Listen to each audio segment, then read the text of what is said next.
हाय बच्चों, limitation of liability of an LLP and its partners. कि भैया लाइबिलिटी कहां तक लिमिट की गई है, एलएलपी की लाइबिलिटी कहां तक लिमिटेड है और पार्टनर्स की लाइबिलिटी कहां तक लिमिटेड है। तो जैसे मैंने बताया था कि म्यूचुअल एजेंसी है, और भैया म्यूचुअल एजेंसी किसके बीच में है, वो भी थोड़ी लिमिटेड सेंस में ही है। हर जगह म्यूचुअल एजेंसी नहीं चलेगी। किसके बीच में? पार्टनर एंड फर्म के बीच में, यानी एलएलपी के बीच में। ठीक है, पी और पी में तो सवाल ही नहीं है, कोई म्यूचुअल एजेंसी नहीं है। समझे कि नहीं? बात समझ में आ गई? कोई म्यूचुअल एजेंसी नहीं है। एक पार्टनर के करनी दूसरे पार्टनर के सिर पे नहीं डाली जा सकती। ठीक है, अब ध्यान से देखो। Under the LLP act 2008, obligation of an LLP arising out of a contract और otherwise will be solely the obligation of the LLP. LLP ने कुछ कॉन्ट्रैक्ट किए हैं, एलएलपी ने साइन किए हैं, उसके लिए एलएलपी जिम्मेदार है। पार्टनर्स की पर्सनल प्रॉपर्टी वहां पर कहीं भी नहीं आएगी या रिस्पॉन्सिबिलिटी नहीं आएगी। अगर तुमने हद के अंदर रह के काम किया है तो अल्ट्रा वायर्स नहीं होनी चाहिए। अगर किसी पार्टनर ने अल्ट्रा वायर कर दी है तो फिर वो आगे की प्रोविजन समझाता है। अल्ट्रा वायर होता है अपनी पावर के बियॉन्ड जाके काम करना। ठीक है, अपने राइट्स के बियॉन्ड जाके काम करना। Okay, the liabilities of an LLP should be met out of the properties of the LLP. अब प्रॉपर्टीज है एलएलपी की 100 करोड़ की, लाइबिलिटी 150 करोड़ की हो गई। ठीक है, तो 100 करोड़ ही मिलेगा क्रेडिटर्स को, 50 करोड़ भूलना पड़ेगा।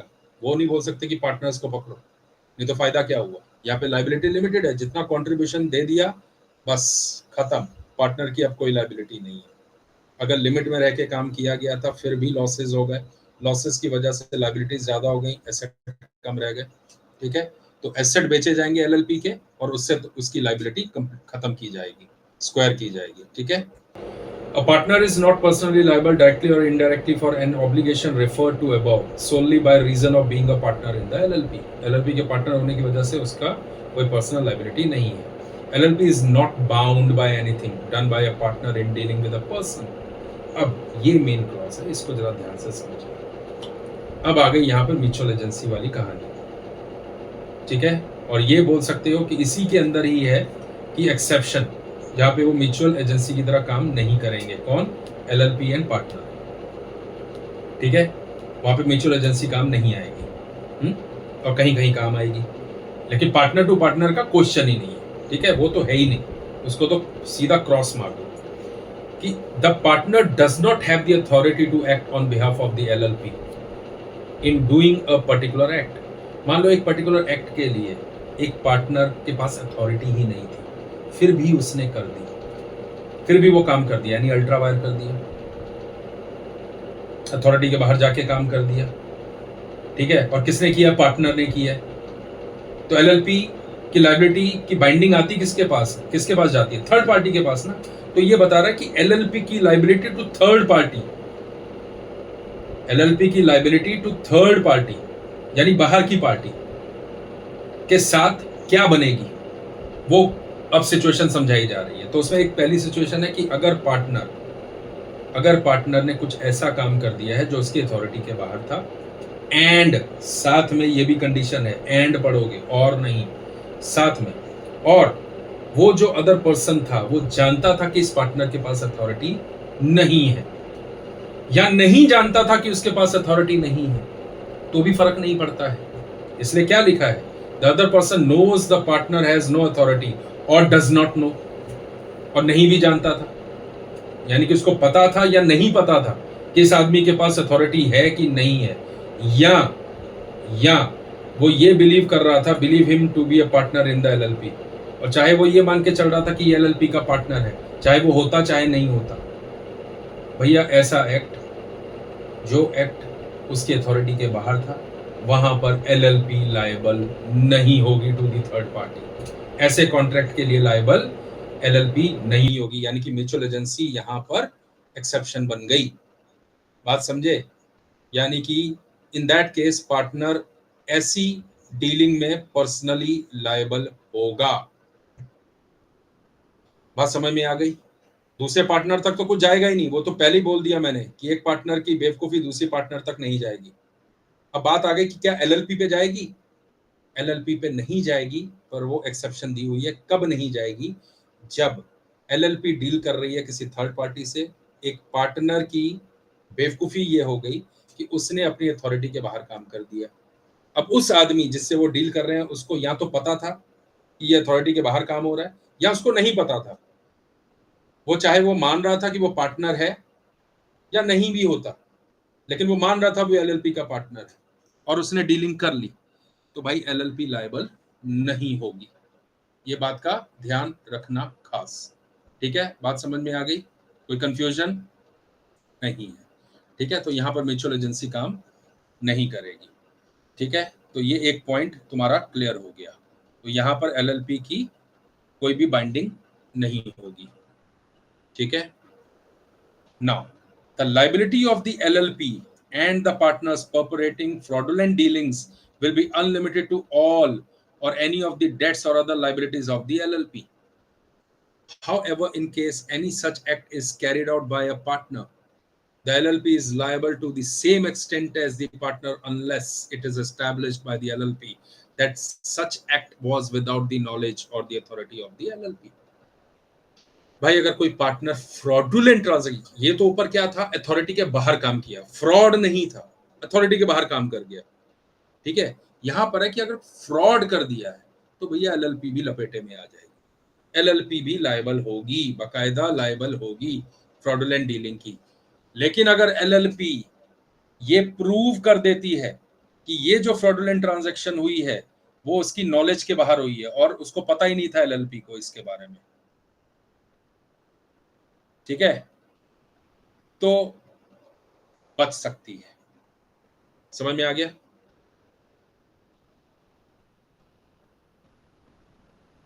एलएलपी अगर ये एस्टैब्लिश कर देती है कि उसके नॉलेज के बाहर काम हुआ है या उसके अथॉरिटी के बाहर काम हुआ है, ठीक है, ये प्रूव कर देती है, तो देन एलएलपी लायबल नहीं होगी। अदरवाइज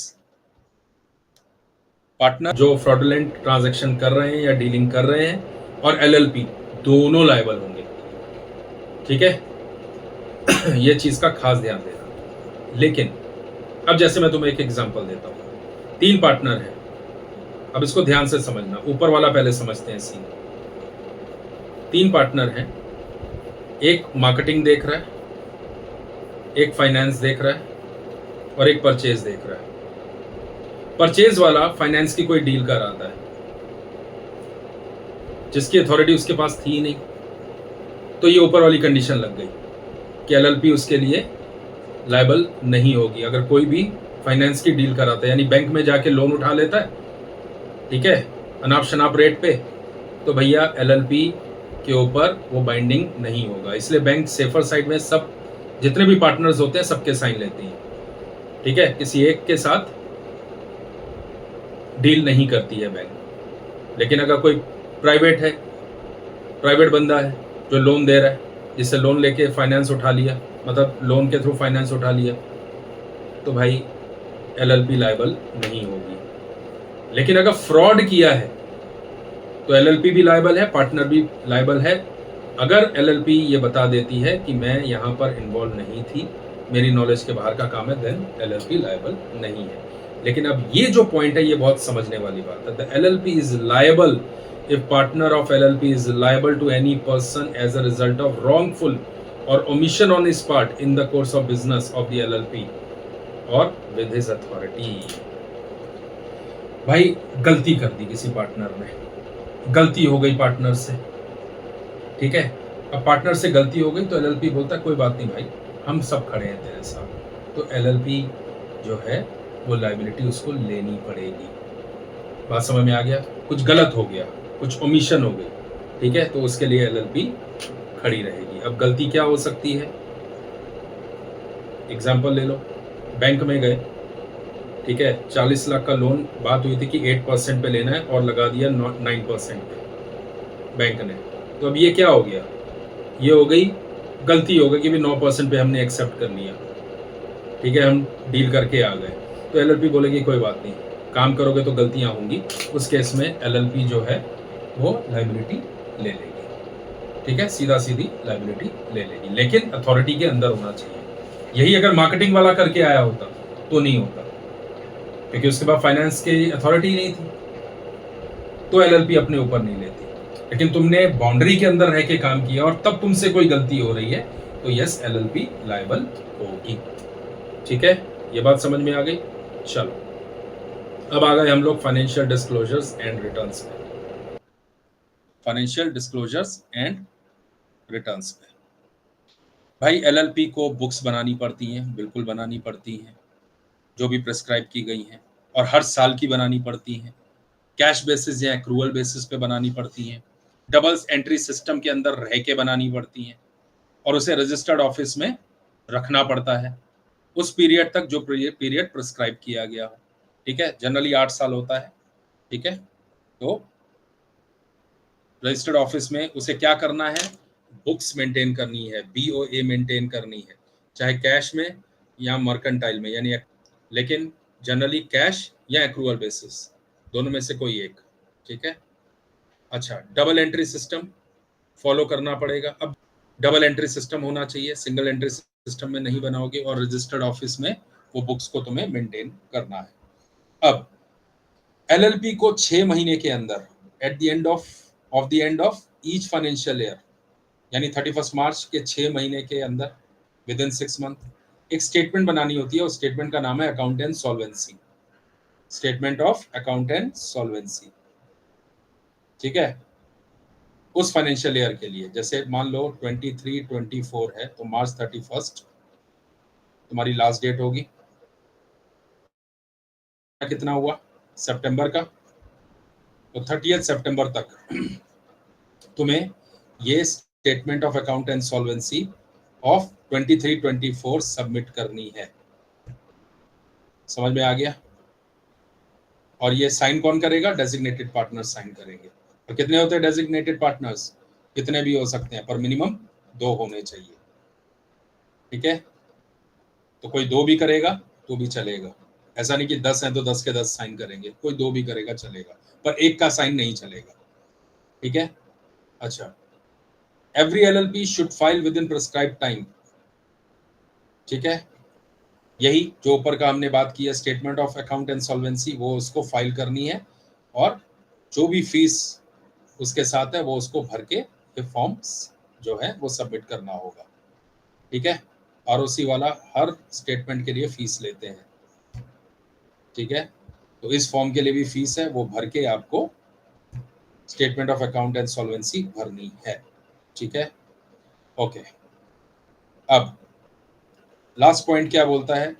ऑडिट करवानी जरूरी है, और कईयों को छूट है, जैसे मैंने बताया था स्मॉल एलएलपीज को ऑडिट की रिक्वायरमेंट नहीं है।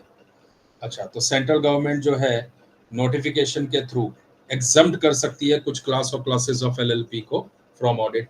जैसे अभी फिलहाल स्मॉल कंपनीज को बाहर किया हुआ, तो एक क्लासिफिकेशन हो गई ना स्मॉल, तो उनको बाहर किया हुआ ऑडिट से कि भैया करवाओ या नहीं करवाओ, तुम्हारी इच्छा है। ठीक है, मैंडेटरी नहीं है। चलो, यहां तक हमारा एलएलपी पूरा खत्म हो गया। ठीक है, इस चैप्टर में एलएलपी जितना बताना था इन्होंने बता दिया। ठीक है, अब ये जो नेक्स्ट पॉइंट है ये बेसिकली डिस्टिंक्शन है, और ये very very very important point है, याद रखना। ये भूल के भी छोड़ के मत जाना, एग्जामिनेशन पॉइंट ऑफ व्यू से बहुत इंपॉर्टेंट है distinction between an ordinary partnership form and LLP. तो फटाफट बता देता हूँ भाई, ये एलएलपी एक्ट 2008 में रजिस्टर्ड होता है, ये इंडियन पार्टनरशिप एक्ट 1932 में, ये बॉडी कॉर्पोरेट है, ये बॉडी कॉर्पोरेट नहीं है, ये लीगल एंटिटी है, ये ग्रुप ऑफ पर्संस है और नो लीगल सेपरेट एंटिटी है। ठीक है, यहाँ पे रजिस्ट्रेशन होती है एलएलपी एक्ट 2008 के अंदर, यहाँ पर एग्रीमेंट के थ्रू पार्टनर्स बनते हैं, registration is not necessary, but आप करवा भी सकते हो। ठीक है, कहाँ पर? पार्टनरशिप एक्ट के अंदर रजिस्ट्रेशन करा सकते हो। सो यहाँ registration is mandatory, registration is voluntary. ठीक है, तीसरा, death, insanity, retirement, insolvency does not affect the existence of LLP. क्या है? परपेचुअल सक्सेशन है, राइट? तो इसलिए तो कोई भी आ सकता है जा सकता है, चलती हुई गाड़ी है। लेकिन यहाँ पर अगर डेथ, इंसैनिटी, रिटायरमेंट, इंसॉल्वेंसी हो जाती है तो इफेक्ट होती है एग्जिस्टेंस। ठीक है, तो यहाँ पर परपेचुअल सक्सेशन नहीं है। दूसरा, आपको अपने नाम के साथ सफिक्स लगाना होता है एलएलपी का, ठीक है। यहाँ पे पार्टनर के लिए कोई भी गाइड, पार्टनरशिप में कोई भी ऐसी गाइडलाइंस नहीं है कि आपको पार्टनरशिप फॉर्म लिखना ही लिखना है, नॉट रिक्वायर्ड, ठीक है। अच्छा, लाइबिलिटी हर पार्टनर की कंट्रीब्यूशन तक लिमिटेड है, ठीक है। अनलेस कोई विलफुल फ्रॉड किया है तो आपकी लाइबिलिटी जो होती है वो अनलिमिटेड हो जाती है इन दैट केस, ठीक है। अगर किसी तरह का कोई फ्रॉड हुआ है तो, ठीक है, ओके। और यहाँ पर हर पार्टनर की लाइबिलिटी जो है वो अनलिमिटेड है। यहाँ पर each partner can bind the LLP but not the other partner, जैसे मैंने बताया था म्यूचुअल एजेंसी नहीं है, ठीक है। दूसरे पार्टनर्स को आप बाइंड नहीं कर सकते, यहाँ पे सब पार्टनर जो है लपेटे में आ जाते हैं और फॉर्म भी आ जाती है, ठीक है, पार्टनरशिप फॉर्म में। यहाँ पर 2 डेजिग्नेटेड पार्टनर चाहिए, यहाँ पर डेजिग्नेटेड पार्टनर की कोई प्रोविजन ही नहीं है, यहाँ पे पार्टनर मतलब पार्टनर, ठीक है। यहाँ पर 2 चाहिए मिनिमम और नो मैक्सिमम लिमिटेड, यहाँ पर 2 है और मैक्सिमम 50 है, ठीक है।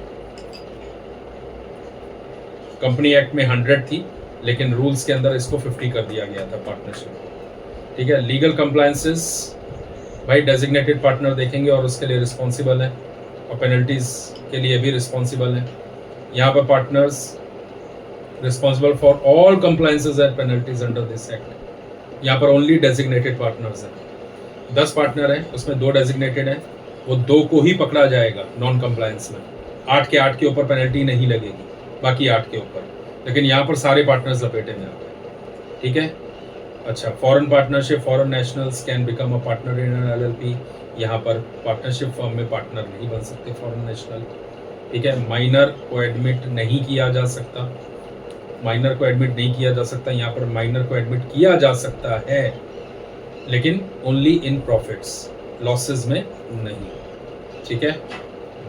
और क्योंकि लिखा है ना only for the benefits, only to the benefits of the partnership, ठीक है, और वो भी एग्जिस्टिंग पार्टनर्स की कंसेंट के साथ, लेकिन लॉसेस में वो कहीं भी वो शेयर नहीं करेंगे। चलो, अब पूरी तरह से एलएलपी यहाँ पर खत्म। अब आ गया हमारा वापस पार्टनरशिप डीड पे, यानी कि जनरल पार्टनरशिप जो होती है उसमें पार्टनरशिप डीड के अंदर आपको क्या क्या इंक्लूड कर लेना चाहिए अगर एग्रीमेंट बना रहे हो तो, ठीक है। तो main clauses in a partnership deed, okay. Main clauses क्या हैं, ध्यान से याद रखो। Govern by mutual agreement known as partnership deed, यहाँ पे रिलेशन बनता है बिटवीन पार्टनर्स, ठीक है। शुड बी कॉम्प्रिहेंसिव ताकि डिस्प्यूट नहीं हो, ठीक है। इसको रजिस्टर करना जरूरी नहीं है, जरूरी नहीं है मतलब ये किसकी बात कर रहा है, जनरल पार्टनरशिप की, बराबर है। ये एलएलपी के लिए नहीं है, याद रखना, ये एलएलपी के लिए नहीं है। ये जो दिया गया है ये बेसिकली हम डिस्कस किसके लिए कर रहे हैं, हम डिस्कस कर रहे हैं जनरल पार्टनरशिप के लिए कि भाई एक तो नाम अपनी फर्म का बताओ एग्रीमेंट में और पार्टनर्स के नाम बताओ, ठीक है। दूसरा, कमेंसमेंट कब होगी और ड्यूरेशन क्या होगी, कितने साल के लिए बनानी है कि एट विल बनानी है, ठीक है। कैपिटल कितनी कंट्रीब्यूट करेगा ईच पार्टनर, हो सके तो वो भी डालो, ठीक है। क्या ड्राइंग्स अलाउड हैं और कब कब अलाउड हैं वो लिखो। रेट ऑफ इंटरेस्ट कैपिटल के ऊपर, लोन के ऊपर, ड्राइंग के ऊपर, वो डाल दो, ठीक है। रेशो क्या रहेगी प्रॉफिट एंड लॉस की, वो डाल दो। सैलरी ड्रॉ कर सकता है कि नहीं कर सकता है वो लिख दो, ठीक है। म्यूचुअल राइट्स अगर पार्टनर्स के हैं उसमें अगर कोई वेरिएशन है कि किसी को कम किसी को ज़्यादा तो वो वहाँ पे डाल दो। अच्छा, अगर कल को कॉन्स्टिट्यूशन चेंज करते हो, कोई नया पार्टनर एडमिट करते हो, हाँ, तो भैया गुडविल की वैल्यूएशन कैसी होगी, ठीक है। नए पार्टनर लाते हो तो गुडविल कैसे लोगे, ठीक है, उसकी ट्रीटमेंट क्या होंगी वो आगे चैप्टर्स में हम कवर करेंगे। अगर कोई पार्टनर रिटायर करता है तो मेथड ऑफ पेमेंट क्या होगी, ठीक है। अगर कोई पार्टनर दुनिया से रवाना हो जाते हैं यानी डिसीज्ड हैं, डिसीज्ड हो गए तो एग्जीक्यूटर्स, एग्जीक्यूटर कौन कौन हो सकते हैं, एग्जीक्यूटर वाइफ हो सकती है, लीगल एयर्स हो सकते हैं, या वकील को भी रख सकते हो, ठीक है ना, या कोर्ट भी डिसाइड कर लेता है एग्जीक्यूटर्स को रखने के लिए जब विल के थ्रू प्रॉपर्टी डिस्ट्रीब्यूट होनी होती है, तो कोर्ट डिसाइड करता है एग्जीक्यूटर कौन बनेगा। तो भाई उनको पेमेंट कैसे करनी है, किस तरह से करनी है, वो भी लिख लो एग्रीमेंट के अंदर। ठीक है, अगर इंसॉल्वेंट हो गए तो ट्रीटमेंट ऑफ लॉसेस कैसी होंगी, किस तरह से होंगी, लॉसेस को कैसे तुम लोग मीट करोगे और किस तरह से सेटल करोगे। ठीक है, अगर कोई डिस्प्यूट हो जाता है पार्टनर्स के बीच में तो उसको कैसे सेटल करोगे। ठीक है, अकाउंट्स और ऑडिट, भैया अकाउंट्स कैसे मेंटेन करने हैं और उसकी ऑडिट करानी है कि नहीं करानी है, वो भी डिसीजन ले लो। ठीक है, तो भैया registration of the firm is not compulsory, लेकिन नॉन रजिस्ट्रेशन जो है वो कल को लीगल एक्शन लेने में रुकावट बन सकता है। रजिस्ट्रेशन करोगे तो लीगली कुछ चीजें बड़े आराम से चल पड़ेंगी आगे। ठीक है, कॉन्फ्लिक्ट और डिस्प्यूट बड़े आसानी से सॉल्व हो जाएंगे। नहीं होता है तो फिर भाई थोड़ा लंबा प्रोसीजर बन जाता है। ठीक है, कई बार पार्टनरशिप डीड होती है लेकिन उसमें कुछ क्लॉजेस मिसिंग होती हैं, या पार्टनरशिप डीड होती ही नहीं है। ठीक है, इन दैट केस कुछ रूल्स अप्लाई करने हैं। अगर कुछ क्लॉजेस एब्सेंट है या पार्टनरशिप डीड बनी ही नहीं है तो उसको कैसे डील करना है। जैसे सैलरी के बारे में कुछ नहीं लिखा हुआ है एग्रीमेंट में, या एग्रीमेंट बना ही नहीं है तो सैलरी नहीं देनी है। कैपिटल पे कोई इंटरेस्ट नहीं देना है, ड्राइंग पे कोई इंटरेस्ट नहीं देना है। याद रखना 5 पॉइंट है, 5 फिंगर्स 5 पॉइंट। ठीक है, ड्राइंग पे कोई इंटरेस्ट नहीं, कैपिटल पे कोई इंटरेस्ट नहीं, सैलरी नहीं देनी है। ठीक है, अगर लिखी है तो देनी है, एग्रीमेंट में अगर मेंशन्ड है तो देनी है, नहीं मेंशन्ड है, एब्सेंट है ये पॉइंट, या एग्रीमेंट ही नहीं बना तब ये पॉइंट्स है। अच्छा, अगर लोन दिया है पार्टनर ने तो अगर कुछ भी नहीं लिखा है तो 6% इंटरेस्ट दे दो भला मानस बन के, और कुछ नहीं लिखा है कि प्रॉफिट एंड लॉस कैसे शेयर होगा तो भैया इक्वली शेयर होगा जितने भी पार्टनर है। ठीक है, ये 5 पॉइंट याद रखना। ठीक है, अच्छा, अब एक चीज और बोलता है कि अगर मान लो एग्रीमेंट में एब्सेंट है ये लिखा हुआ कि इंटरेस्ट कितना देना है, सैलरी कितनी देनी है पार्टनर को। इंटरेस्ट किस पे, कैपिटल पे, सैलरी मान लो एब्सेंट है, फिर भी आप देना चाहते हो तो भाई एक चीज का ध्यान रखना, अब प्रॉफिट है तो ही दे पाओगे, अगर प्रॉफिट नहीं है तो नहीं दोगे। ये खास है पॉइंट, ये ध्यान रखना। प्रॉफिट्स हैं तो ही आप सैलरी दे पाओगे या इंटरेस्ट दे पाओगे, अदरवाइज यू कांट। इसलिए जो क्वेश्चन तुम्हारे सामने आएंगे प्रैक्टिकल, उन प्रैक्टिकल क्वेश्चंस में अगर याद रखो इनमें से कोई भी चीज एब्सेंट है, नहीं दी गई है, तो आपको ये रूल फॉलो करने हैं, हम 5। ठीक है, या 5 फिंगर्स या हम 5, एक प्रोग्राम आया करता था जी टीवी पे। ठीक है, तो ये चीज का ध्यान रखना। अच्छा, प्रैक्टिकल प्रॉब्लम्स मैं तुम लोगों को एक अलग वीडियो में सब कवर कराऊंगा, जितनी भी प्रैक्टिकल प्रॉब्लम्स हैं बुक में, चाहे तुम्हारी टेस्ट योर नॉलेज में है, चाहे इलस्ट्रेशंस हैं, चाहे एग्जांपल्स हैं, वो सब समझाऊंगा। फिलहाल सिर्फ इस लेक्चर में मैं तुम लोगों को थियरी समझा रहा हूँ। यही थियरी को हम अप्लाई करेंगे प्रैक्टिकल प्रॉब्लम्स में, और फिर हम प्रैक्टिकल प्रॉब्लम्स का एक अलग से वीडियो बनाएंगे जिसमें ये सब चीज़ें कवर होंगी। तो अभी फिलहाल सिर्फ थियरी पे हम कॉन्सेंट्रेट करते हैं। अब पार्टनर्स की पावर क्या है, ये कौन से पार्टनर, जनरल पार्टनर्स की बात हो रही है, एलएलपी के पार्टनर्स की बात नहीं हो रही है, ये ध्यान रखना। ठीक है, देखो पार्टनर्स के पास पावर टू एक्ट होता है सर्टेन मैटर्स में। ठीक है, और या कुछ पावर्स उनसे छीन ली जाती हैं कि भाई तुम्हारे पास ये पावर है और ये पावर नहीं है। ठीक है, बराबर है। अगर पब्लिक नोटिस नहीं दिया गया है, अगर पब्लिक नोटिस नहीं दिया गया है तो ये नीचे की कुछ एग्जांपल्स हैं, हम ये मान के चलेंगे पार्टनर्स ये काम कर सकते हैं। सीधी बात, अगर नोटिस में दे दिया गया है कि this partner is not eligible, is no longer और is no longer authorise to do these acts, तो भैया फिर तो बात ही खत्म होगी, पब्लिक नोटिस आ गया है तो अब तुम उसके साथ डील मत करो। लेकिन अगर पब्लिक नोटिस नहीं आया है, ठीक है, और अगर कोई पार्टनर ये काम कर देता है जो अभी हम पढ़ने जा रहे हैं, तो ये सब पार्टनर्स पे बाइंडिंग होगा, फर्म पे भी बाइंडिंग होंगे।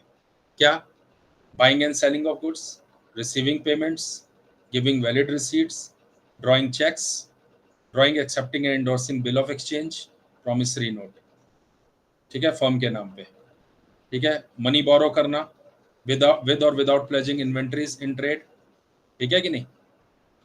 और सर्वेंट्स को एंगेज करना यानी स्टाफ रखना फर्म के लिए, ये उनके पास राइट्स मान के चले जाएंगे, ठीक है। अगर पब्लिक नोटिस में दे दिया गया है कि इस पार्टनर के पास ये 2 या 3 या 4 या 5 आइटम्स की अथॉरिटी नहीं है, तो देन फिर पब्लिक को बड़े ध्यान से उनके साथ डील करना है, उन चीज़ों में ध्यान से क्या, डील ही नहीं करना है, ठीक है। अदरवाइज ये मान के चलोगे कि भैया ये सामान खरीद और बेच सकते हैं, पेमेंट रिसीव कर सकते हैं, रिसीट इशू कर सकते हैं उस पेमेंट के सामने, ठीक है, चेक ड्रॉ कर सकते हैं, बिल ऑफ एक्सचेंज को ड्रॉ कर सकते हैं, एक्सेप्ट कर सकते हैं, इंडोर्स कर सकते हैं, प्रोमिसरी नोट को भी, मनी बोरो कर सकते हैं, ठीक है, चाहे इन्वेंट्री प्लेज की है या इन्वेंट्री प्लेज नहीं की है, और सर्वेंट रख सकते हैं।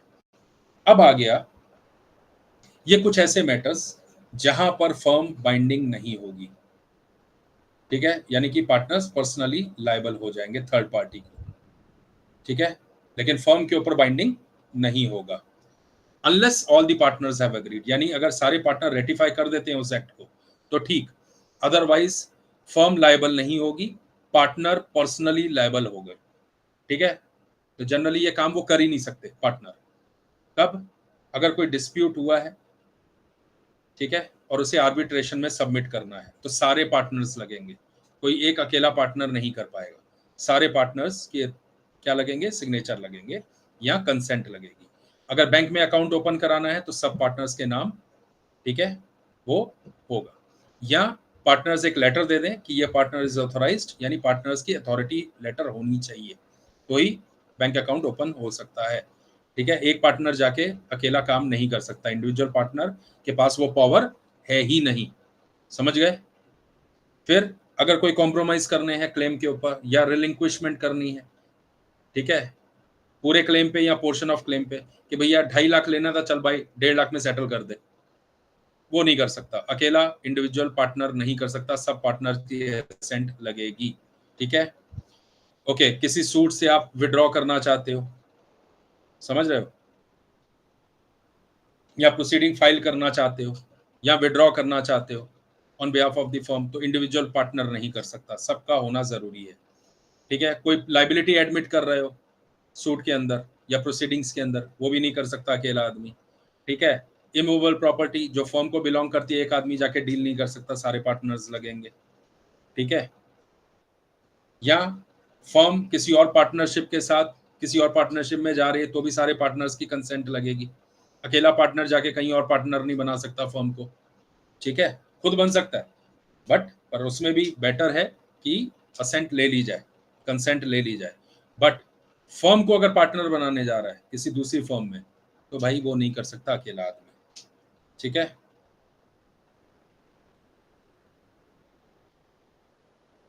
अच्छा, राइट्स ड्यूटीज एंड पावर्स जो है पार्टनर की वो म्यूचुअल कंसेंट से चेंज की जा सकती है, ठीक है। अच्छा, ये भी हो गया, अब आ जाओ अकाउंट्स, ठीक है। ओके भाई, कोई ज़्यादा डिफरेंस नहीं है इंडिविजुअल अकाउंट और तुम्हारे पार्टनरशिप अकाउंट में, बस फर्क इतना है कि वहां पर एक कैपिटल बनता है प्रोप्राइटरी में, यहाँ पर हर पार्टनर का अलग कैपिटल अकाउंट बनेगा। इसके अलावा भाई पार्टनर्स को के साथ और कई चीज़ों में डीलिंग होती है, जैसे interest on drawing, interest on capital, salary, loan को छोड़ दो, लोन क्या है, लोन की इफेक्ट हमेशा पी एंड एल में देना। तुम्हारे इधर ना कुछ क्वेश्चन ऐसे हैं जिसमें ना इफेक्ट इंटरेस्ट ऑन लोन का दिया हुआ है प्रॉफिट एंड लॉस एप्रोप्रिएशन में, ठीक है, और कुछ में दिया हुआ है कि प्रॉफिट एंड लॉस में, तो तुम लोग हमेशा फॉलो वही करना कि इंटरेस्ट ऑन लोन अगर क्वेश्चन में लिखा हुआ है कि इसका effect P and L appropriation में देना है तो ठीक है, वरना इंटरेस्ट ऑन लोन का इफेक्ट हमेशा पी एंड एल में देना, उसके बाद जो प्रॉफिट आता है उसको एप्रोप्रिएशन में खींचना। अगर तुम्हें पी एंड एल बनाने भी बोला है, एप्रोप्रिएशन बनाने भी बोला है, तो इंटरेस्ट ऑन लोन का इफेक्ट हमेशा पी एंड एल में देना, ठीक है, राइट। अगर कुछ भी नहीं दिया है तो वहीं पे देना है, अगर स्पेसिफिकली दिया है कि उसे एप्रोप्रिएशन में लेना तो एप्रोप्रिएशन में फिर लेना, ठीक है। बट अदरवाइज ड्राइंग्स जो है वो कैपिटल में से लेस होती है, लेकिन इंटरेस्ट ऑन ड्राइंग का इफेक्ट आपका पी एंड एल एप्रोप्रिएशन के थ्रू जाना चाहिए, इंटरेस्ट ऑन ड्राइंग का, इंटरेस्ट ऑन कैपिटल का, सैलरी का, ये सारे इफेक्ट जो है वो यहाँ से जाने चाहिए, ठीक है। रेक्टिफिकेशन ऑफ एरर्स हैं तो P&L से जाएगा, ठीक है। लेकिन अगर क्वेश्चन में दिया हुआ है कि ये रेक्टिफिकेशन आप एप्रोप्रिएशन के थ्रू कर सकते हो तो ही करना, वरना उसका इफेक्ट P&L में जाएगा, आपको प्रॉफिट एंड लॉस को वापस रीइंस्टेट करना पड़ेगा, ठीक है, जो आपका एक्चुअल प्रॉफिट देगा, ठीक है। जो राइट प्रॉफिट होगा रेक्टिफिकेशन करने के बाद वही आप एप्रोप्रिएशन में खींचोगे, ठीक है। तो बात समझ में आ गई। तो इसके लिए एक सेपरेट अकाउंट बनाया जाता है जिसका नाम है profit and loss appropriation account. अच्छा, अब दो तरीके से आप कैपिटल मेंटेन कर सकते हो, यहीं पे समझ लो। आगे आने वाला है अलग से टॉपिक, लेकिन मैं यहीं पे समझा रहा हूँ कि एक है फिक्स मेथड, एक है फ्लक्चुएटिंग मेथड। फ्लक्चुएटिंग मेथड में तुम्हारा एक ही कैपिटल अकाउंट होता है, ये सारी की सारी जितनी भी एडजस्टमेंट्स हैं वो कैपिटल अकाउंट के थ्रू रन होती है, वहीं से पूरे का पूरा इफेक्ट दिया जाता है, तो एक ही कैपिटल अकाउंट है। लेकिन अगर आप फिक्स्ड कैपिटल बनाते हो तो आप अपनी कैपिटल को जो इनिशियली लगाई है वो आप फिक्स कर देते हो एक पर्टिकुलर पीरियड तक के लिए, और बाकी जितनी भी एडजस्टमेंट है, यानी प्रॉफिट एंड लॉस जो आपको मिल रहा है, प्रॉफिट में से हिस्सेदारी या इंटरेस्ट ऑन ड्राइंग मिल रही है, इंटरेस्ट ऑन कैपिटल मिल रहा है, सैलरी मिल रही है, ये सारी एडजस्टमेंट जो है या रेक्टिफिकेशन ऑफ एरर का इफेक्ट आपके कैपिटल के थ्रू रन हो रहा है, ठीक है, वो सारी की सारी इफेक्ट जो है वो आपके एक अकाउंट में जाएंगे, उसका नाम है करंट अकाउंट, ठीक है। उसका क्या नाम होता है? Current account. और कई लोग तो करंट अकाउंट भी नहीं बनाते, उसको नाम ही दे देते हैं ड्राइंग अकाउंट, ठीक है। कुछ फर्म्स जो है ड्राइंग अकाउंट, करंट अकाउंट और कैपिटल अकाउंट तीन अलग अलग अकाउंट बनाती हैं। कुछ बनाती हैं ड्राइंग को ही करंट अकाउंट मान के चलती हैं, उसी में सारे इफेक्ट दे देते हैं और कैपिटल को फिक्स रखते हैं सर्टेन पीरियड तक, ठीक है। और जो तुम्हारा फ्लक्चुएटिंग कैपिटल अकाउंट होता है वो हर साल फ्लक्चुएट करेगा, वो कभी भी फिक्स नहीं रहेगा, जो भी ट्रांजैक्शन होंगी वहां से रूट होंगी, ठीक है। लेकिन फिक्स्ड कैपिटल मेथड में कैपिटल फिक्स कर दी और सर्टेन पीरियड, यानी मान के चलो 2 साल 3 साल हमें ये कैपिटल लेना नहीं है, राइट। लेकिन बाकी सारे इफेक्ट करंट अकाउंट या ड्राइंग अकाउंट के थ्रू जाते हैं, ठीक है। एक और चीज बता दूं, इस अकाउंट में जनरली ड्राइंग अकाउंट हमेशा अलग से बनाया जाता है, लेकिन कैपिटल में नेट इफेक्ट ड्राइंग माइनस करने के बाद ही लिया जाता है, लेकिन आपको ट्रायल बैलेंस में ड्राइंग अकाउंट अलग से दिखेगा, ठीक है, मोस्टली आपको ये दिखेगा। तो यही है accounts. Profit and loss appropriation मैंने तुम लोग को बता ही दिया है, वो भी मैंने पूरा डिस्कस कर दिया तुम लोगों के साथ, ठीक है। देखो, अगर तो साइलेंट है तुम्हारी पार्टनरशिप डीड, तो जो भी प्रॉफिट आया है एप्रोप्रिएट करने के बाद, interest on drawing, salary, everything equally distribute कर दोगे। क्या कर दोगे? इक्वली डिस्ट्रीब्यूट कर दोगे। लेकिन अगर रेशो मेंशन्ड है तो उस रेशो में फिर तुम पार्टनर्स को बाकी का बचा हुआ प्रॉफिट जो है वो डिस्ट्रीब्यूट कर दोगे, ठीक है। प्रैक्टिकल्स हम एक साथ अप्रोच करेंगे।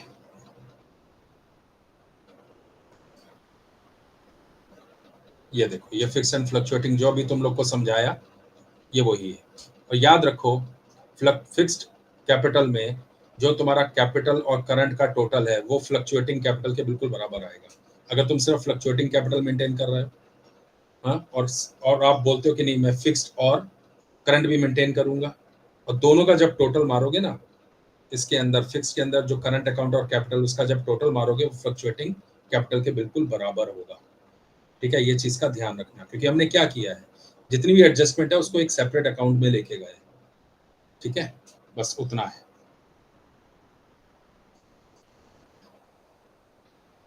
और जनरली खासकर जब आपकी प्रॉफिट शेयरिंग कैपिटल के ऊपर बेस्ड हो, यानी कैपिटल कंट्रीब्यूशन के ऊपर बेस्ड हो, तो हमेशा it is better to maintain your capital account through fixed capital method, ठीक है। तो ये चीज का ध्यान रखना। अब आ जाओ इंटरेस्ट ऑन कैपिटल, ये बहुत इंटरेस्टिंग टॉपिक है, इसके ऊपर हम बात करते हैं। इंटरेस्ट ऑन कैपिटल, भाई अगर कुछ नहीं लिखा तो कैपिटल के ऊपर इंटरेस्ट नहीं देना है, एक चीज पहली समझ लो, ठीक है।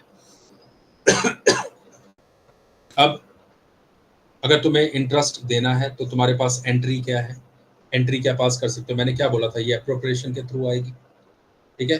तो तुम दो तरीके से एंट्री मार सकते हो। एक एंट्री ये है कि आप इंटरेस्ट ऑन कैपिटल को डेबिट करो टू रिस्पेक्टिव कैपिटल अकाउंट्स करो ऑफ द पार्टनर्स, ठीक है। And then profit and loss appropriation को डेबिट करो और इंटरेस्ट ऑन कैपिटल को जीरो कर दो। यहां पर देख लो, पहली entry interest on capital to capital, ठीक है। कैपिटल मतलब जितने पार्टनर्स हैं उनके नाम आ जाएंगे, ठीक है, या करंट अकाउंट अगर तुम फिक्स्ड मेथड यूज कर रहे हो तो।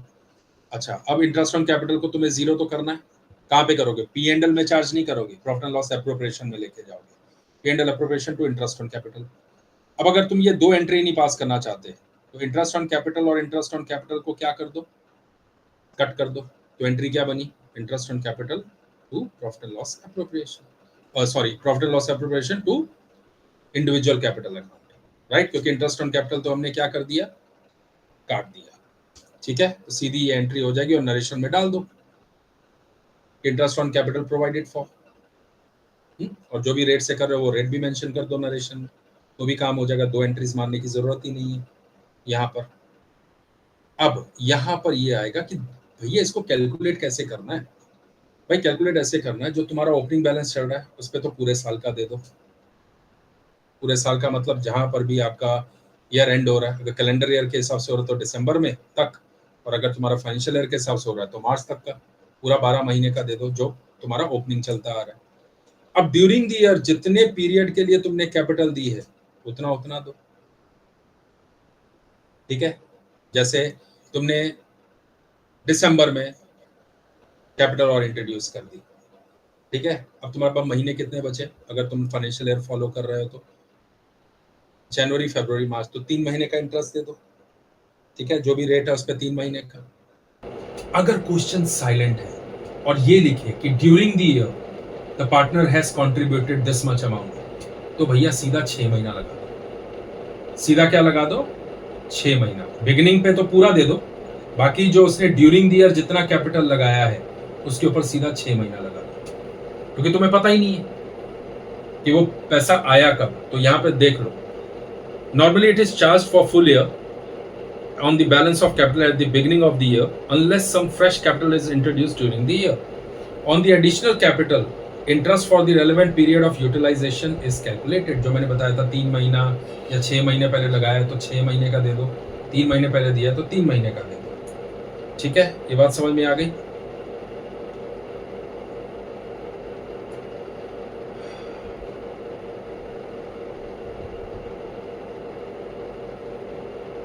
तो ये चीज का ध्यान रखना।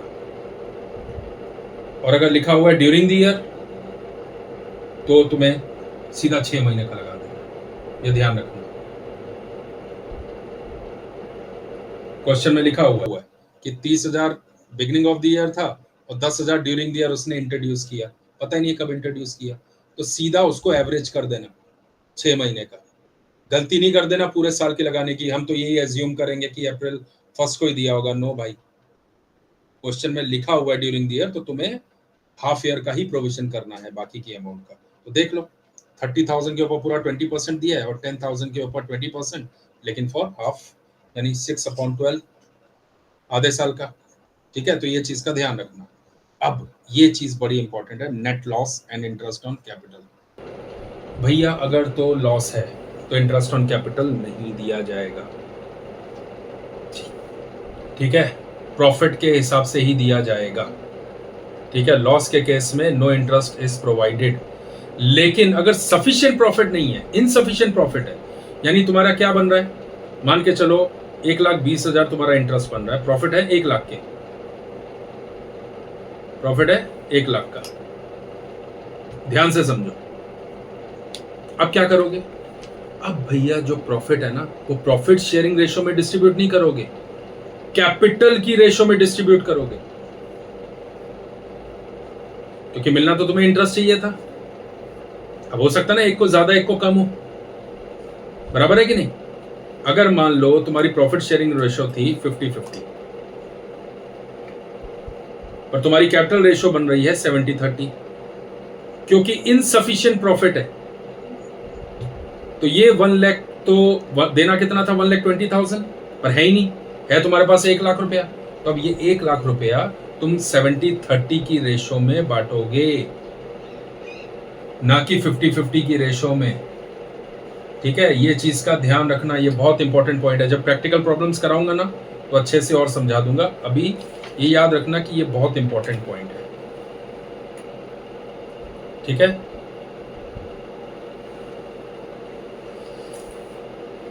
ये सारी एग्जांपल्स हम कवर करेंगे, डोंट वरी।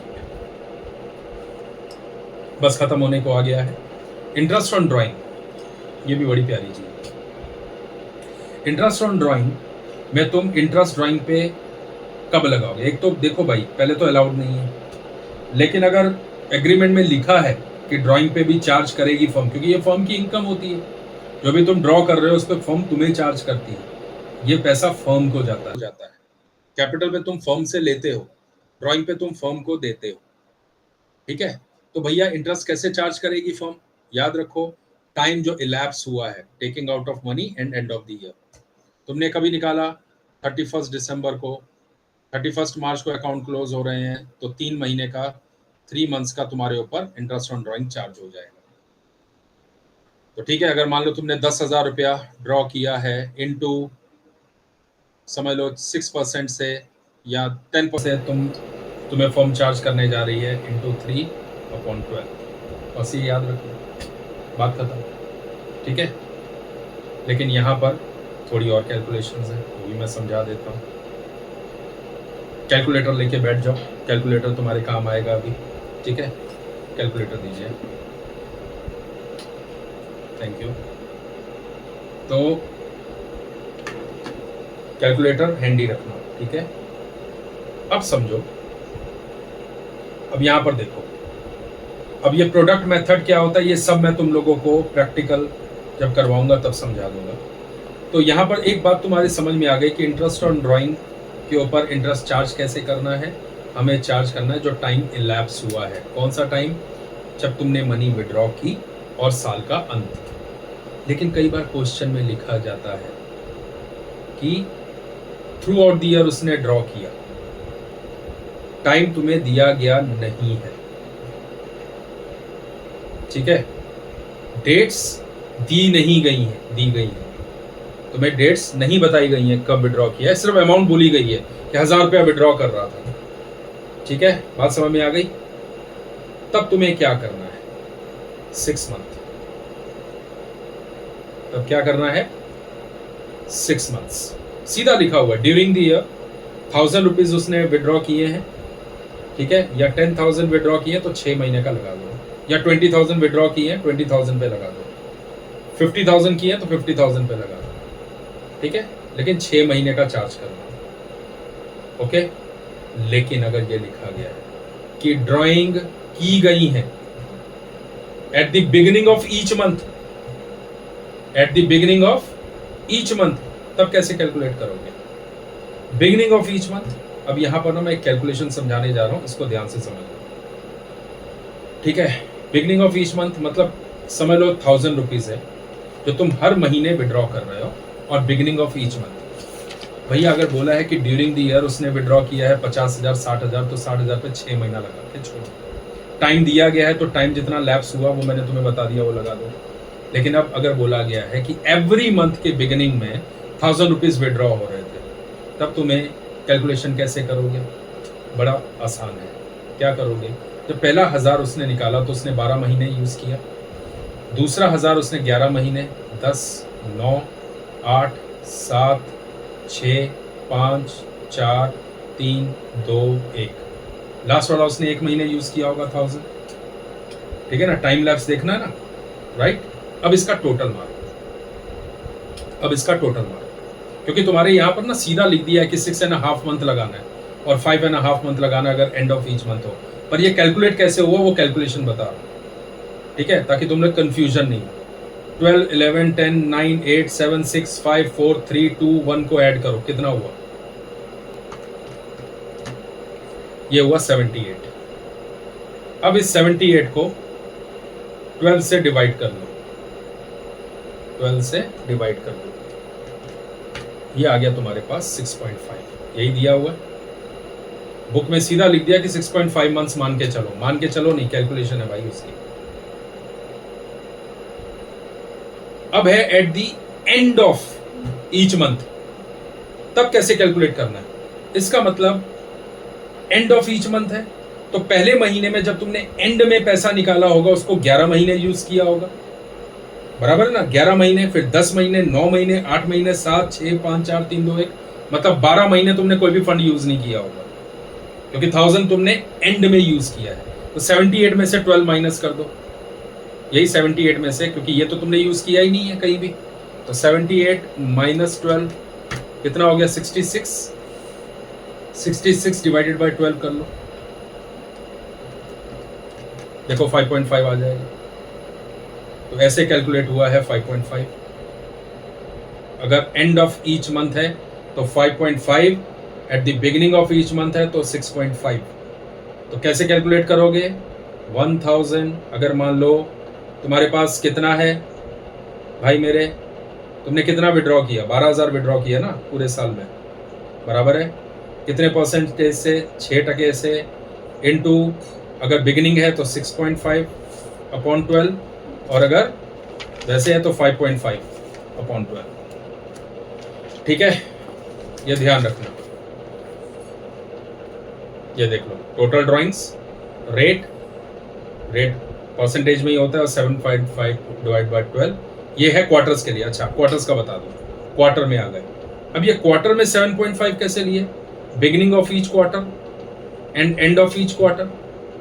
देखो, अगर बिगिनिंग ऑफ क्वार्टर था तो तुमने अप्रैल 1 को पैसा निकाल लिया होगा, तो पहला जो पैसा तुमने निकाला वो 12 महीने यूज किया होगा, 12 के 12 महीने। फिर उसके बाद तुमने एक क्वार्टर के बाद नेक्स्ट क्वार्टर के फर्स्ट डे में निकाला, उससे तुमने 9 महीने यूज किया। उसका नेक्स्ट क्वार्टर का तुमने 6 महीने यूज किया, और लास्ट क्वार्टर का तुमने 3 महीने यूज किया।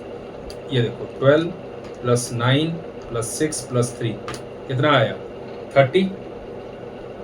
अब 30 को 4 से डिवाइड कर दो, 4 क्वार्टर्स होते हैं ना, 30 डिवाइड बाय 4, ये देखो कितना आया? 7.5 आ गया। 7.5 बराबर है। ये हो गया अगर बिगिनिंग ऑफ ईच क्वार्टर है। और अगर एंड ऑफ ईच क्वार्टर है, यानी फर्स्ट क्वार्टर के आखिरी दिन में तुमने फंड यूज किए, मतलब वो 9 महीने यूज किए होंगे, नेक्स्ट क्वार्टर के 6 महीने, उससे नेक्स्ट क्वार्टर के 3 महीने, तो ये कितना हो गया? 9 प्लस 6 प्लस 3 18। 18 डिवाइडेड बाय 4 कितना हो गया? 18 डिवाइडेड बाय 4 करो, हो गया तुम्हारे पास 4.5, बराबर है। और यही देख लो 4.5। कैलकुलेशंस तुम्हें अब मैंने समझा दी कि ये कैलकुलेट कैसे करना है, ठीक है?